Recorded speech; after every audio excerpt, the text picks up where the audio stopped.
Good evening, everyone. I'm your host, comedian, magician, Danny Whitson. But it's all tricks aside, because tonight we're turning the paranormal into the normal. Join me as we explore the gray areas of reality. We're going to talk all things paranormal, UFOs, ghosts, cryptids, and aliens, and see how it's all connected. This podcast is brought to you by the Experiencer Support Association, and we are live. So if you're an experiencer yourself, or you're just plain nosy, be sure to send me your question and subscribe to the podcast. Now, get ready, because it's going to get deep. No, really, we're going to go way out there, because this is Beyond the TinFoil Hat.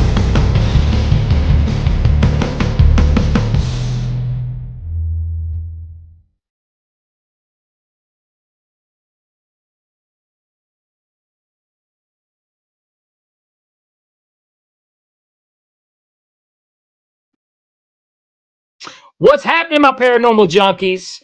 We got a great show tonight. Welcome to Beyond the Tinfoil Hat, and I'm your host, comedian magician Danny Whitson, and we are broadcasting from the E-United Public Radio Network, the UFO Paranormal Radio Network, on 105.3 FM on the Gulf Coast and 107.7 FM in New Orleans. Guys, if you haven't done this, we got some really big news. If you haven't heard, if you haven't checked it out yet, just saw this pop up in my social feed. There's actually been a UFO spotted over the skies of Georgia. Okay, so it was captured on security cam. All you have to do is just hop on, give a quick Google search, Georgia security cam UFO, and you'll see it. It looks really good. It's a very clear video footage of a cylinder type object flying around. Really, caught my attention. I don't know. It might be a drone. Is it us? Is it them? I don't know. Definitely check it out. Go Google search it. And I would love to hear your opinions on the next show. All right. Also, speaking of show, I'm going to give a quick shout out to our boy Ryan Stacy.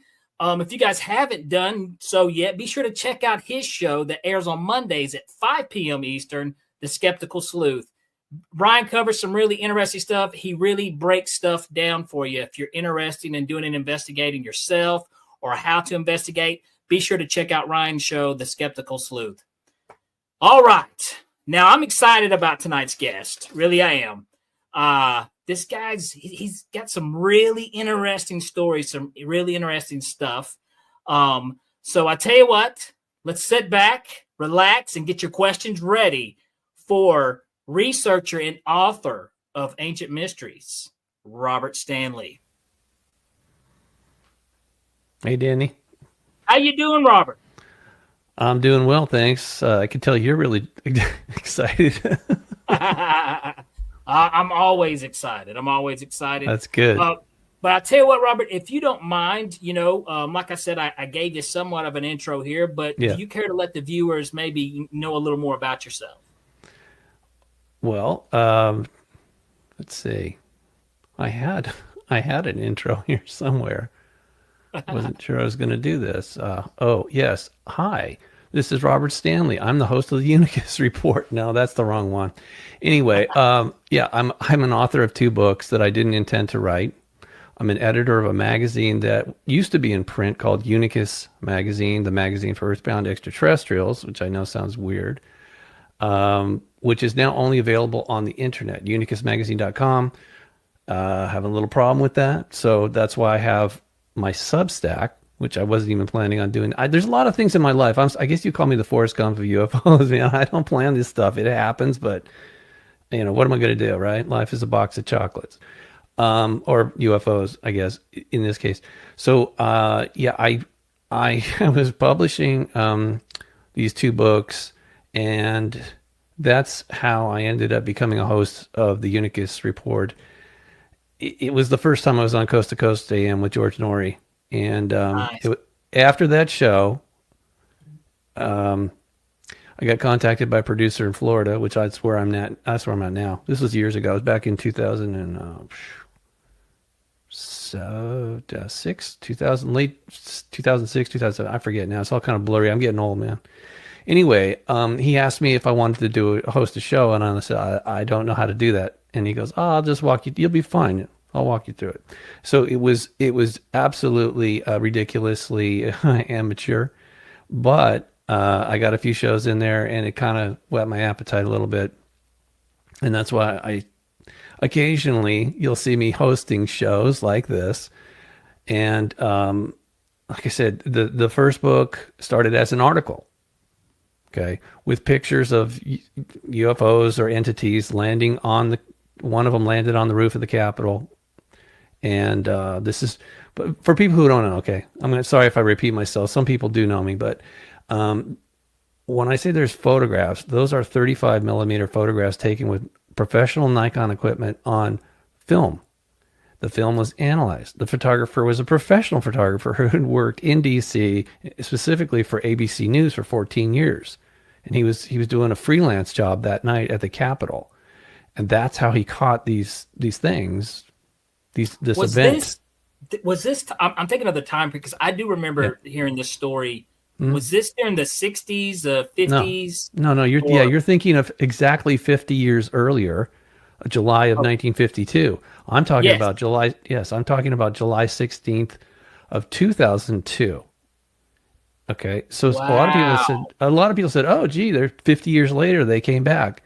No, no, they didn't. They were coming the entire time. It's just most people weren't paying attention, and more importantly, officially, none of this ever happened. If you ask anyone in the government, this is not a threat to national security. Even if they come into prohibited and controlled the restricted airspace over the Capitol, maybe even touch down on the Capitol, they're completely silent on this issue.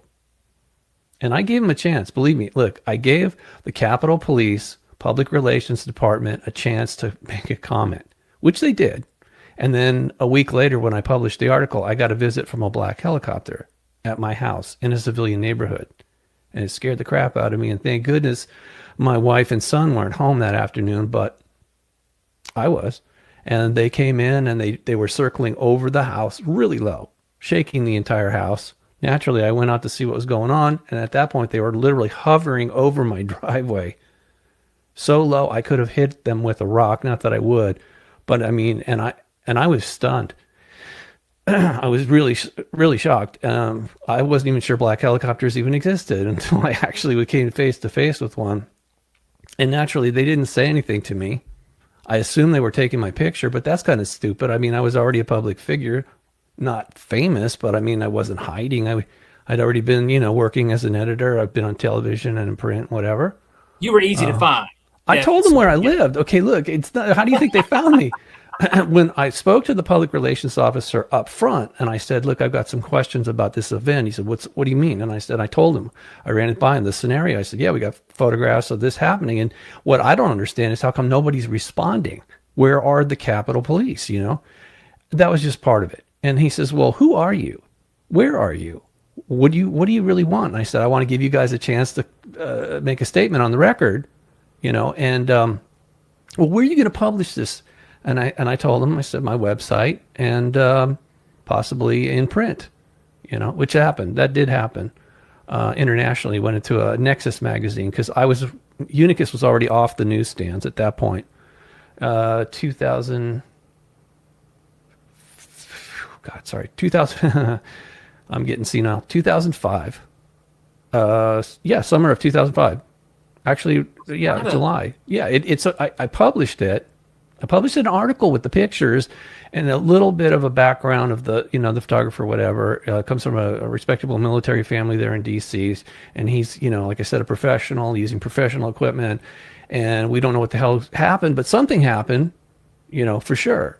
And so what time did this take place back in 2002? Was this in the middle of the night? Yes. It literally from like 11 something till 1 in the morning. But the police, Capitol Police, or someone should have responded, you would think, and they didn't. But no one responded. No, it just acts like this wasn't happening, but it was happening. Oh, it definitely happened. You could see It's not funny, but it's yeah, whatever. The guy who was being photographed was a local hip hop artist, and he's sitting at the reflecting pool, looking towards the camera like I'm doing now. And he turns because there was a lot of shots. You know, you got to take 100 more shots to do whatever to get the one or two, whatever. You can see him looking over his shoulder, and his eyes are literally like ginormous. He's freaked out. In fact, so the photographer told me after he got paid for that job, he never saw that guy again, ever. And weird too, you know, it was weird too. He was wearing a Washington Wizards shirt. Now that shouldn't mean anything except there's a synchronicity there. I mean, magic, a different kind of magic, not entertainment. The Wizards, this is their. And it turns out that, so this is what I found out. All right, that was just my introduction to it. And then I found out, like I said, once the black helicopter came to my house, I'm like, wow, they must really be worried that, I mean, like if this is nothing, why are you sending a military helicopter to my house? So the photographer, did they harass them as well? Look, his dad was working in the nuclear, biological, chemical weapons division. He contracted Agent Orange in the laboratory. He was on his deathbed and his brother worked for the Joint Chiefs of Staff at the time. So they were not really thrilled about the fact that he was putting these pictures out there. In fact, his dad told him, don't show these pictures to anyone. He ordered him. Now, of course, the photographer he's an adult at the time, and he loved his dad who was dying, but he felt compelled because he'd experienced as a child when he was living in England. He was an army brat. I think his dad was Army or Air Force. I forget which one. Anyway, he was one of those, and he would live on the base or sometimes off base, but near Sculthorpe. He and his brother both were abducted by Greys and implanted. So, and it bothered him his entire life, but he managed to get on with his life until he started photographing these things in July of 2002. And so he had already had an experience prior to this. Yeah. Which, once again, I want to say this because I talk about this a lot on this show, Robert, is it seems like a lot of people, the more become more sensitive, the more you're opened up to this world, the more you experience things, I saw my actual first UFO sighting about 6 months ago. And it was whenever I was, I had opened the windows and the doors open and I was paying attention and I started seeing, I finally saw something like that. I find that interesting. But this is something, first of all, I do want to add this, guys, an hour is not going to be long enough with Robert. I'll tell you right now. No, you need a couple days. But let's, I want to back up just really quick. Okay. What got you interested in this? What started it for you? Do you mean let's start with Washington, D.C. I received an email from a retired, let's just call him a military policeman. He's well known. Daryl Sims he calls himself the UFO hunter. And I'd met Daryl. We became friends. And he forwarded me the email from the photographer.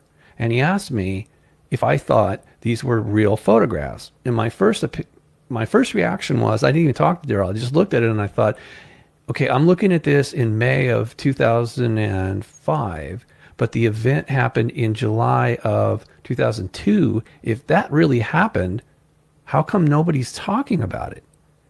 That seemed very suspicious. But there was a phone number for the photographer in the email. So I just called him up. I said, hey, man, I'm looking at your photographs. What's going on? And he said, oh, well, and he goes, yeah, come on, I work for ABC News. Who do you think was the first people after I gave copies to the detective division at the Capitol Police? He said, who do you think I went to in the media?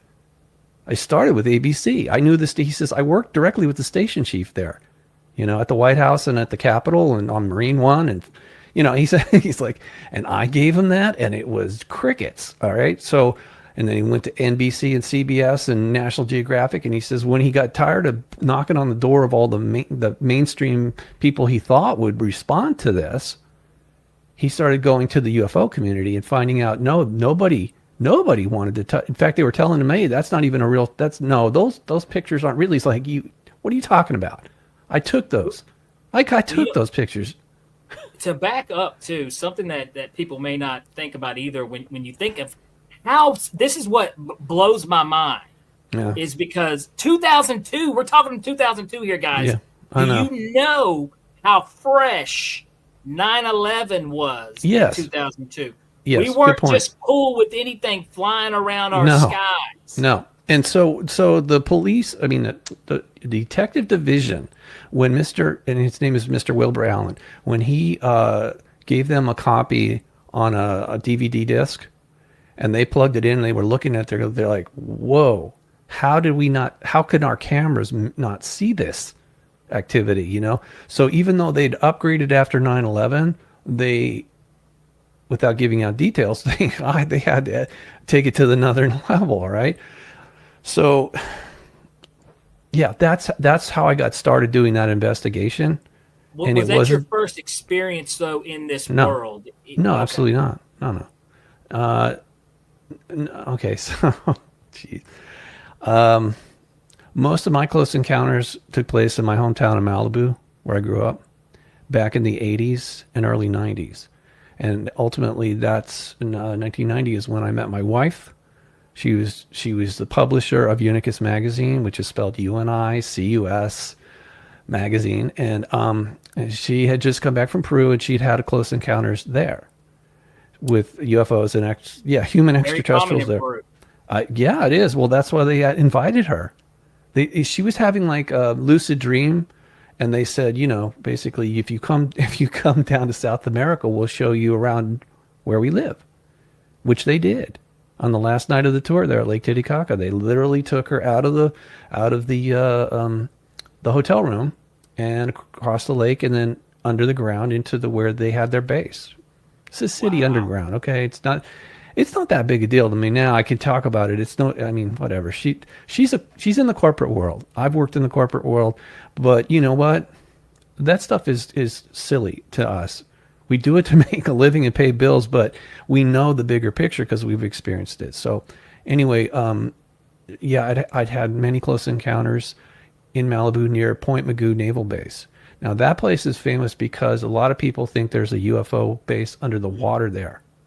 They wrongfully believe that because, I won't even say his name, but a particular talk show host was promoting it and using some very weird graphics, and it confused people. And I think that was the plan.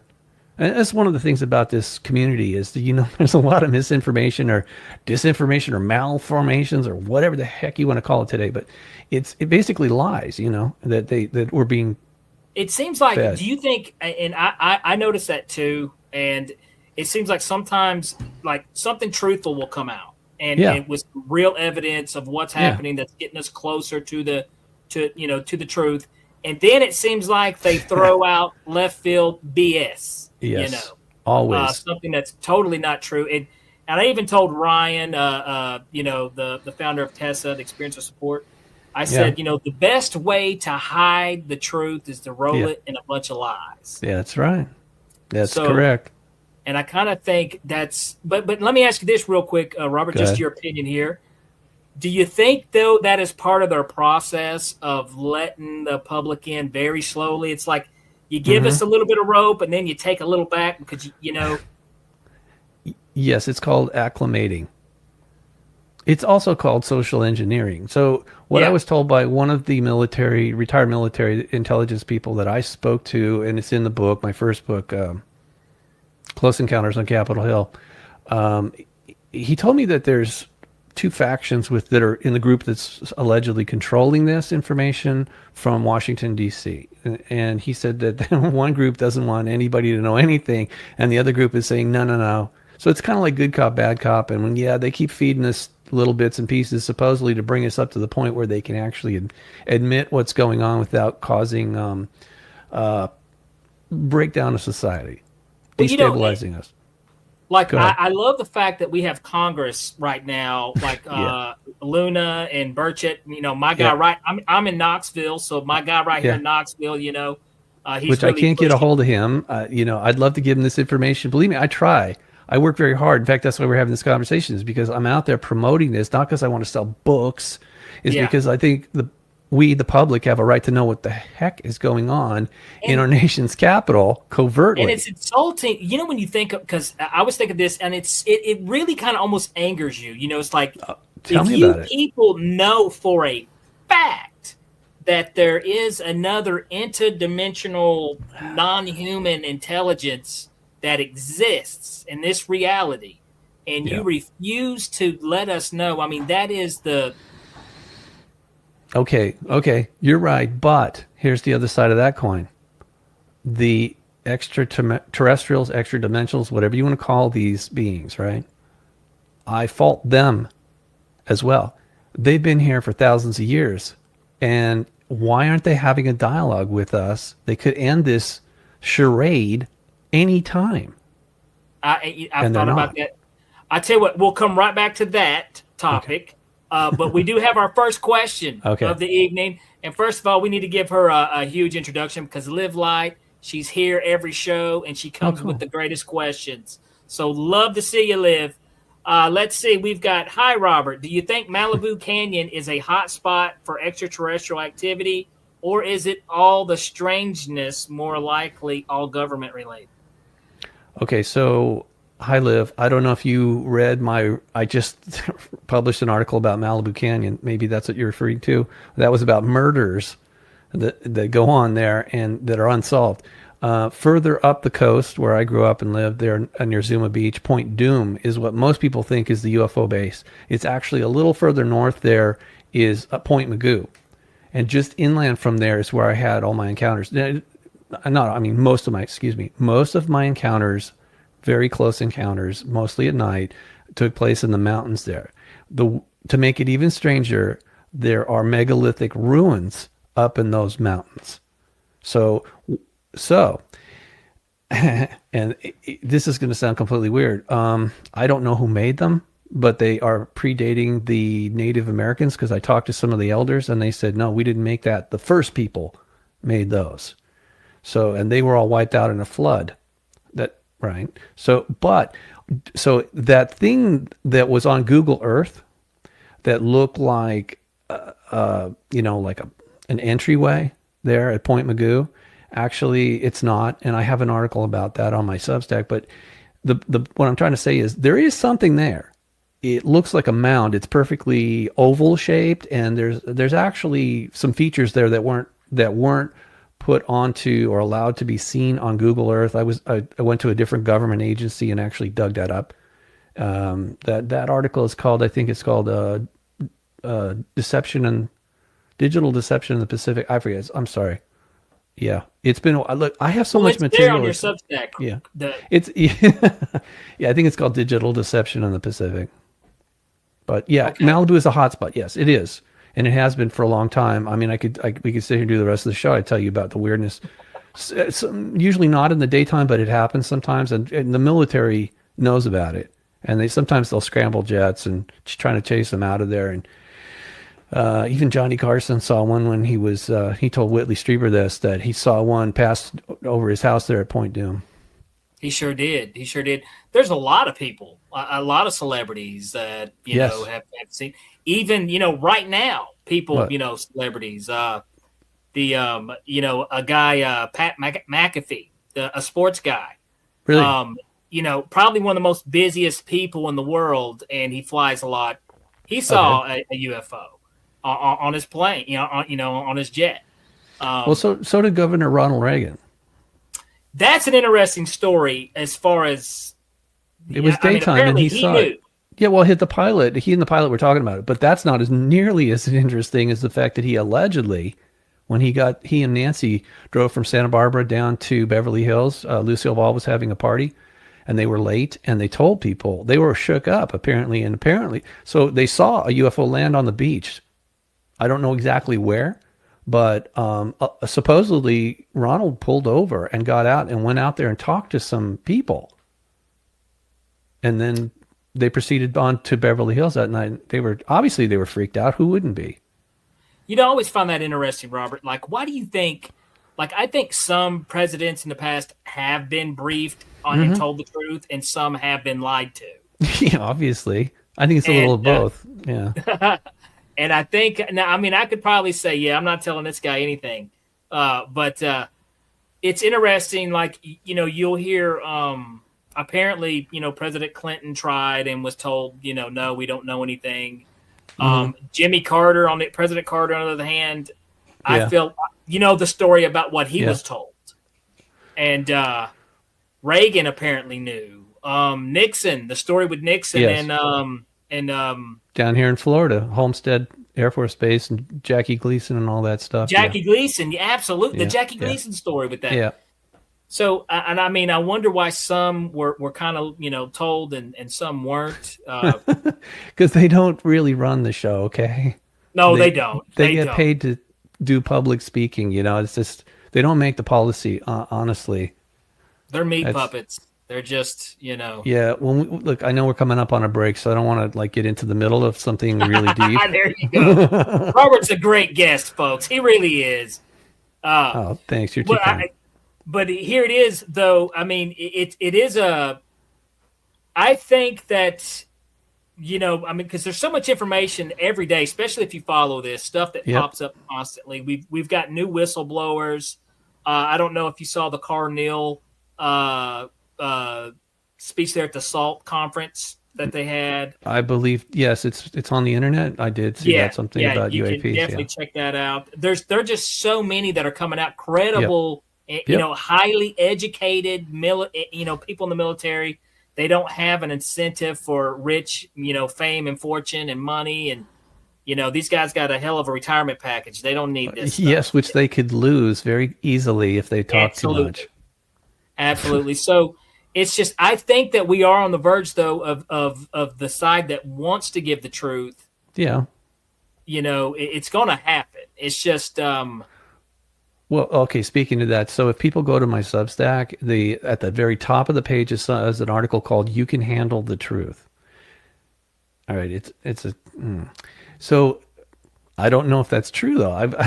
We'll find out, right? We'll see. I don't think people. What are they going to do? What you can't leave the planet. You can't jump off the planet if you go. What are you going to do? Hide under a desk?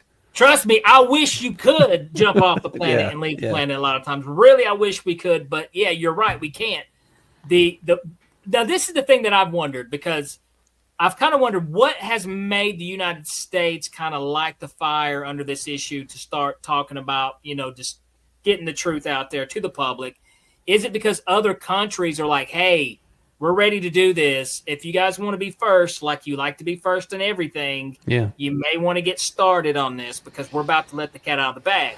But Hmm. now, something else, Robert, that I think me and you can handle it. I think the more you open once you get past the whole fantasy, amazement, shock of the Hmm. reality of it, it starts to settle in a little more, and you accept it a little more. Yeah. Um, but this is one thing I do worry about, and we'll touch base on right here in a minute when we come back from the break. But not just us, but how will some of the other countries in the world who are maybe a little more religion dominated, controlled, how will they react to this type of news? And how it may affect, world relations and a lot of things we got going on right now. But I tell you what, after the break, I do want to get your opinion on that. All right. And like I said, you guys get your questions ready. We got Robert Stanley here, and this guy's got a lot of cool stories. Guys, we'll be right back after this break.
Have you ever wondered, or maybe just thought to yourself, if there were others just like you? You know, people with extraordinary abilities, psychogenic advancement, and perhaps unique intuitions.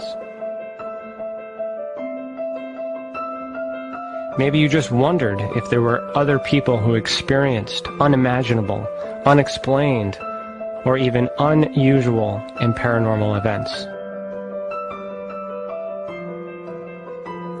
Are there people who have more questions, more fears than answers? Well, you're not alone. You've never been alone. We believe you. Sign up for EA today.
It's your business. It's your property. Your assets are worth protecting. Blacklight Investigative and Surveillance Services specializes in patrolling and inspecting residential or commercial property against fire, theft, vandalism, terrorism, and illegal activity. People and buildings are monitored to prevent crime. Keep your property, your people, and your assets safe from threat. Our elite staff are dual licensed private investigators and security guards. Blacklight Investigative and Surveillance Services. Go to blacklightiss.com.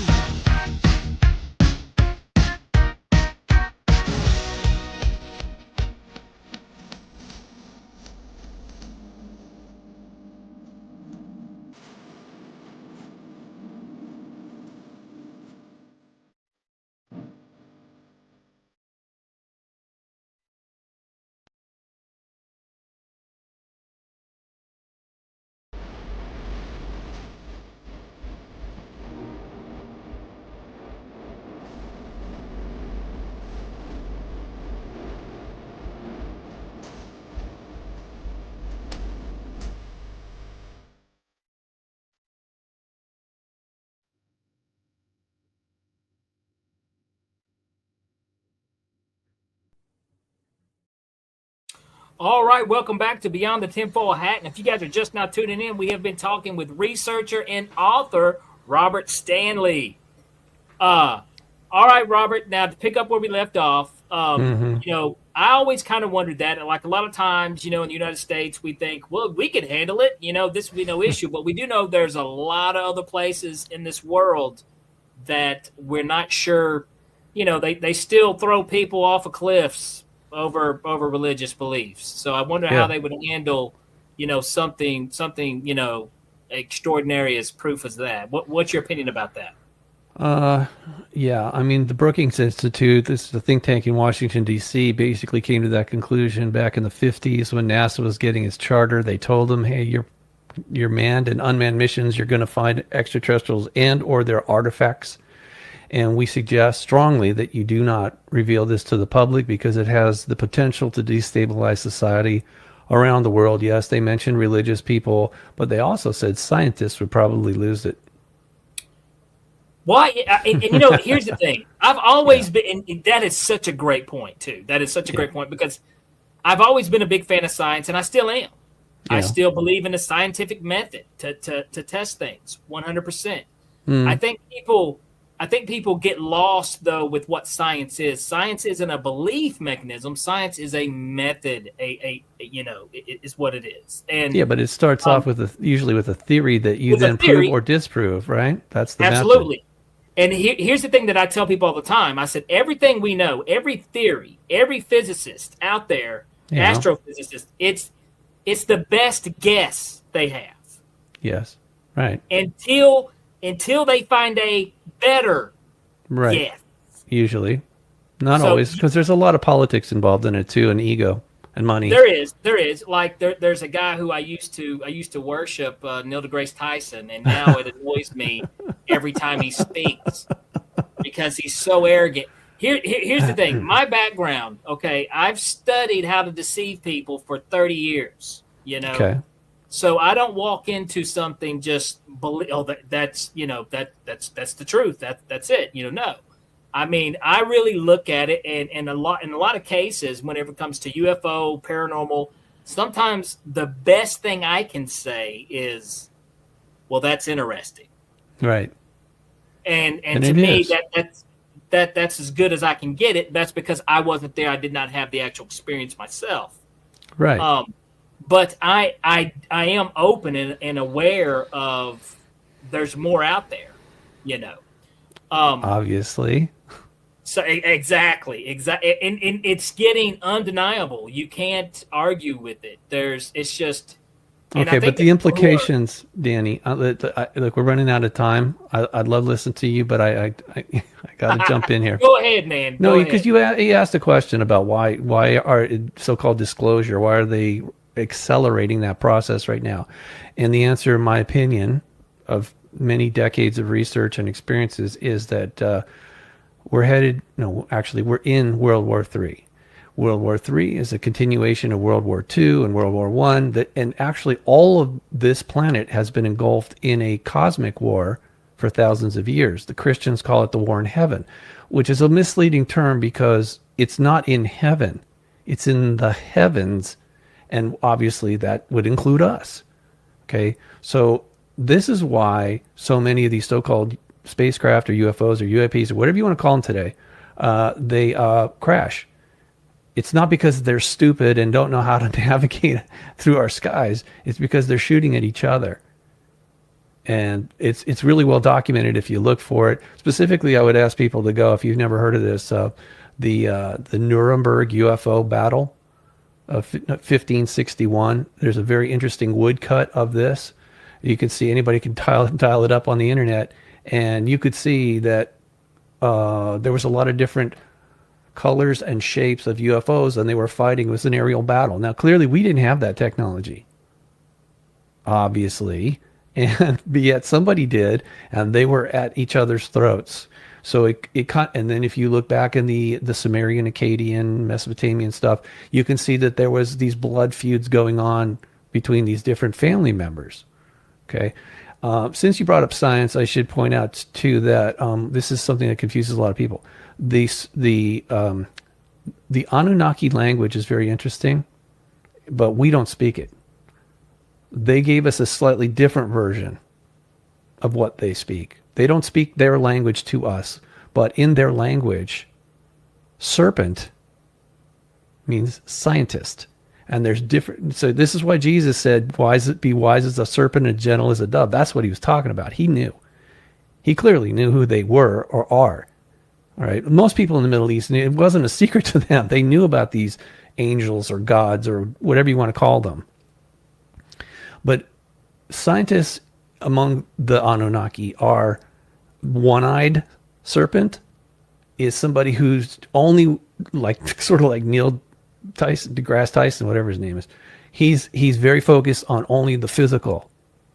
A two-eyed serpent is a holistic, so this physical and the metaphysical, spiritual, they have it all. Because two eyes, actually it's three, but whatever. The point is the serpent in the garden was a scientist, and his name is Enki. He's also known as Samael and Ea and many other titles. Lucifer, a light bearer. He is a Nakash, a shining one. Okay. Interesting. Yeah, well, hey, history isn't boring, my friend. If you really dig deep into it, you're going to be blown away. I still am. And more importantly, it blows my mind that how little people know, or little, even less, that they care about it's our heritage. I would think that people would care about their lineage here on this planet, the true history, but they, okay, here's why. Okay, I'm not trying to judge people. I'm not really upset with you guys, but here's the bottom line. We're slaves. We're slaves to some of these beings that claim ownership over us. They have enslaved us. And they lie to us. They lie, cheat, steal, kill. They're obviously, like I said, what is the first casualty of war? Truth. So they're obviously not going to tell us, their servants who worship or work for them, they're not going to tell us the truth. That's what I said before earlier. This is why they don't land and talk to us, give a press conference. We work for them. So do you think we're kind of like their science experiment? No. Some people seem to believe that's no. No, it's not. They're not experimenting. Do you think what you call the mafia, the experimenting to see how much money they can? No, they have a plan. They have protocols. You cross the line, feed you to the fishes, or what do you say? Sleep with the fishes. Sorry. Sleep with the fishes. Yeah. Yeah. Anyway, this is not an experiment. No, we're not a petri dish.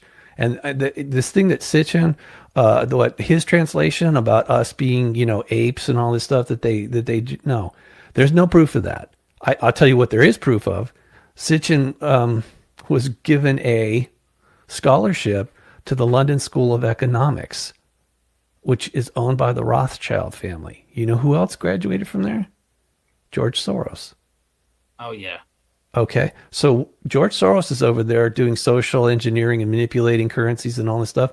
And Sitchin's over here doing his little kabuki theater allegedly about, what a great guy Enki is. And what he's done for us. Lord Enki, the light bearer. I'm sorry. It's funny to me now, but I've been at this a minute, and there's no point in getting pissed off about it. It is what it is. We just have to deal with it, and just pointing fingers at people isn't going to solve the problem. Ultimately, go ahead. Robert, do you think, how I mentioned interdimensional, or Yep. are they from another planet, another rock? Good or is this their home? point. Good point. Now that's more misdirection. Yes, of course they have when they're in the physical realm, of course they've got different planets that they live on. But if you remember the translation, and this was one of the things Sitchin was accurate about. He claims Anunnaki means from heaven to earth came. Well, that is true. We are all Anunnaki if you want to use that translation. That's not really what it means, but that's an accurate statement. They came from heaven. We all came spiritually from heaven to this realm, which is obviously not heaven, right? No. Everybody can agree to that. This isn't heaven. So here's the confusion. When you say that, a lot of people go, oh no, they came from the heavens. They're extraterrestrial. Yeah, but they're also interdimensional.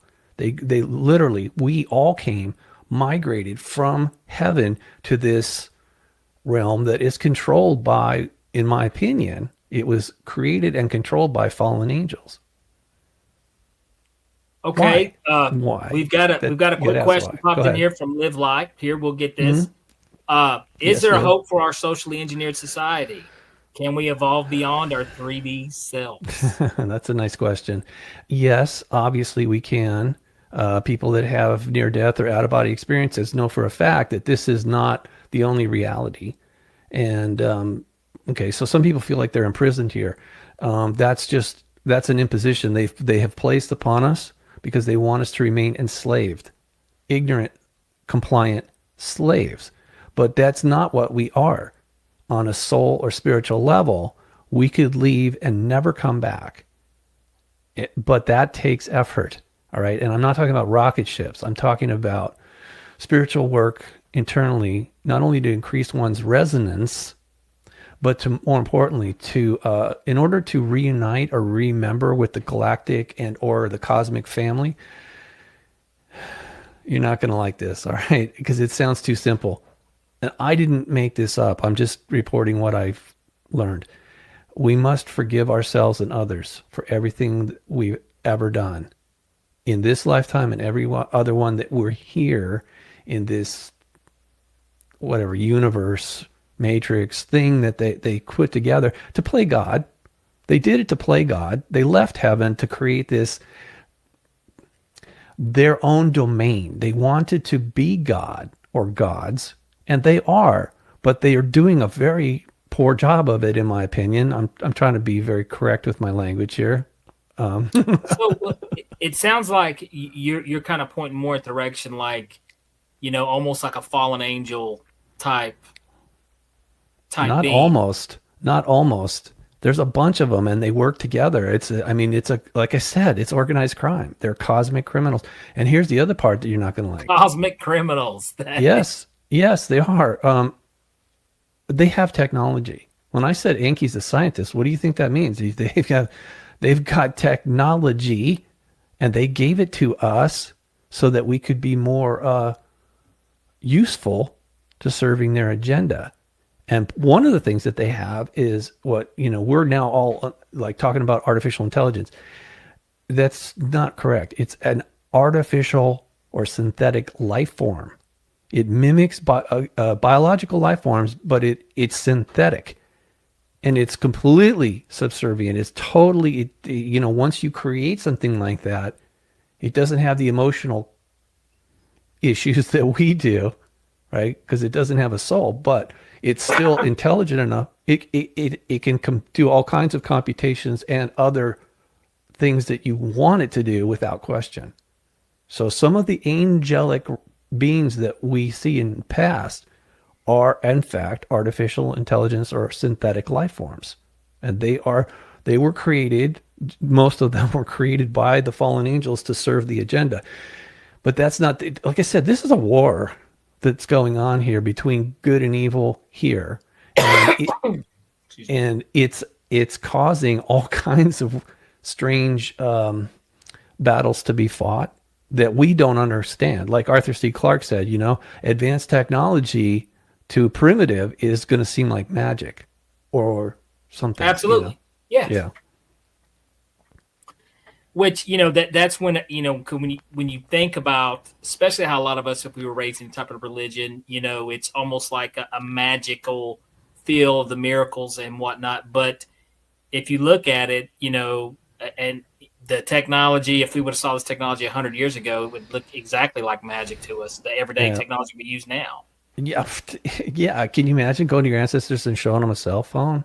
Connected to an internet. What are you talking about? You're gibbering. You're a gibbering idiot. You've lost your mind. There's no such thing. That can't be. Even electricity. We still don't know for sure about electrons. Exactly. It's all theory. I'm sorry, but it is nuclear theory, and it's just that. It's still not fully. It's not fully formed. Or concluded. Like you said, this is our theory for now, and this is what we're going to work with. But, it could be superseded once we get new information. Yeah, okay. But you think these guys are going to go quietly? The ones that are so invested in getting grants and their titles, their egos, and the money? Hell no. Like, Grayson. Yeah, sorry, go ahead. Well, I got to find it's so interesting with you, Robert, because you are... Wow. I mean, man, you're a super wealth of knowledge on this topic. And, it amazes me that people like you walk around every day amongst us that know these things, that have really dug and found this stuff out. Just like with the UFOs, the White House 2002, I haven't heard that story. I mean, yeah. Like I did hear the one in the 50s that took place, what I always found interesting, but I didn't hear about that. Okay, so how many times do you think they showed up in 1952 in Washington, D.C.? Guess. I'm just sure. I just know the once, but okay. Well, the news, the global news media reported it 3 times: July, and then twice, and then once in September. It happened over 80 times that year.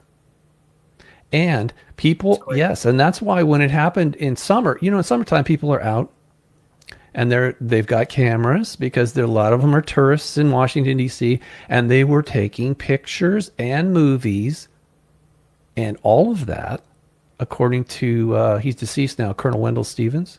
I asked him, I said, hey, it's in the public record. It says there was hundreds of people out there taking pictures. Where is that stuff? Oh, he says that was all confiscated by the military. Wow. Okay. So we can't even see a historical event or events like that because why? Because it makes the government look incompetent? Maybe.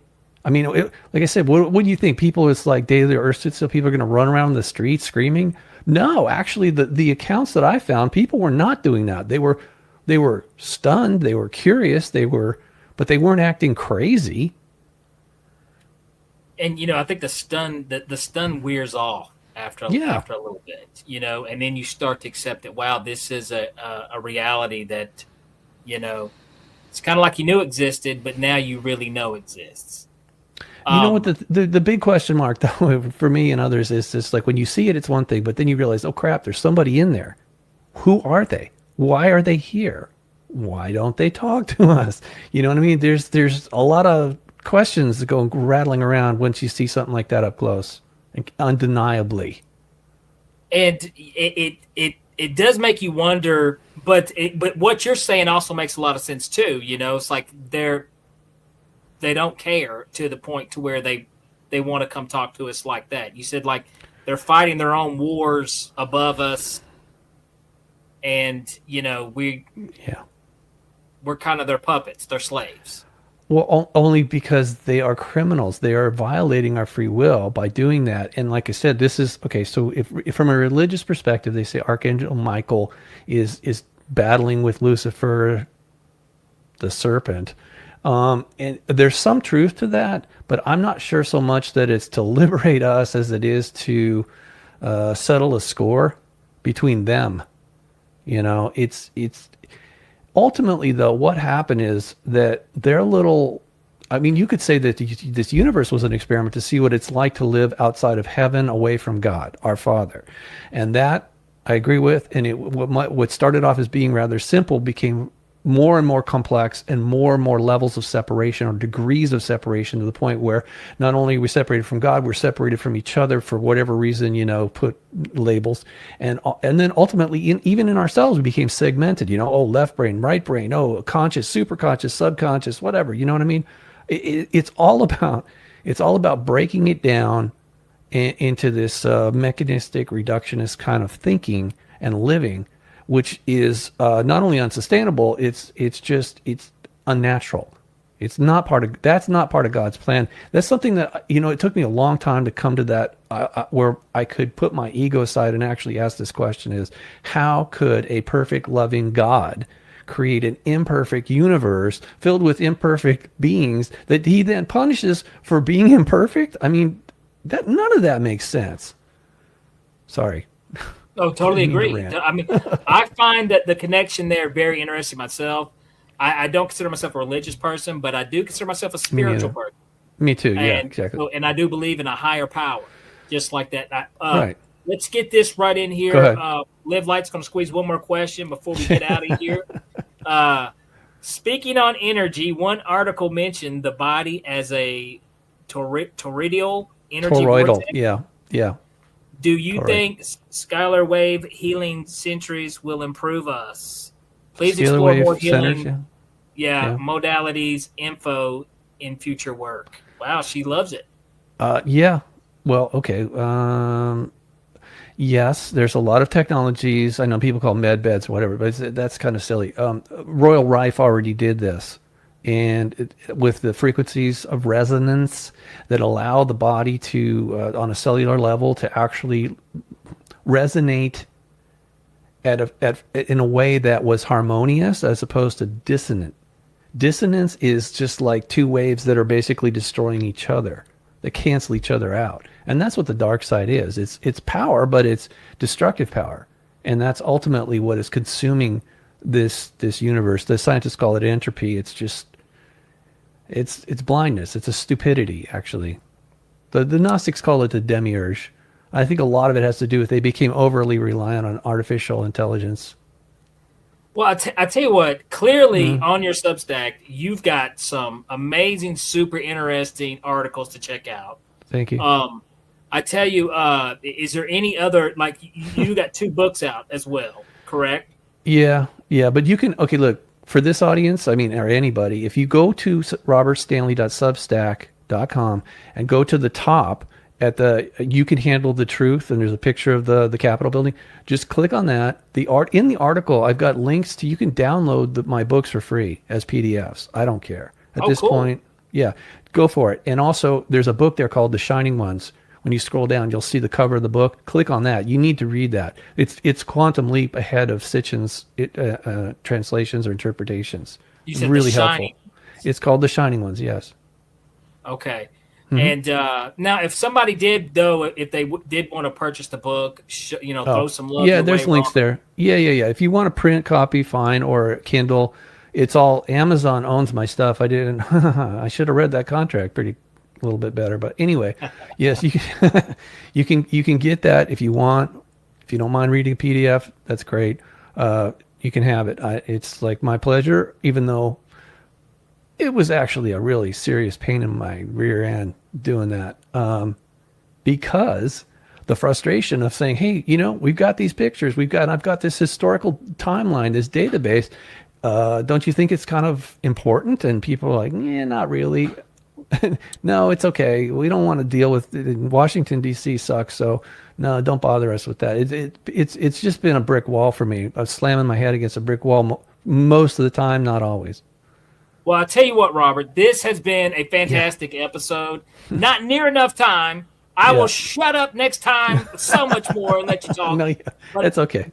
We have to get you back on this show, Robert. We absolutely have to get back because we got to talk more. But, guys, we are out of time this evening. But Robert Stanley, thank you so much. Guys, get over there at Robert Stanley on Substack. Check out his stuff. Robert, thank you so much for coming on to Beyond the Simple Hat. Yeah, my pleasure. Take care. Guys, I hope you enjoyed that episode. Like I said, an hour ain't long enough with Robert. This guy, he's a walking knowledge of very interesting stuff on UFO phenomenon. Get over to the Substack. Check him out. Guys, if you have not done so, be sure to like, subscribe the podcast, follow us on YouTube, wherever else you listen to podcasts at. Be sure to check us out. And also head over to Patreon at Heed the World on Patreon. Make a little $4 donation and check out some really super cool articles in return. Guys, it's been a fun episode. Thank you so much, Live Life, for your questions. Can't wait to see you next week. Guys, we have been broadcasting live from the E-United Public Radio Network, the UFO Paranormal Network on 105.3 FM and 107.7 New Orleans.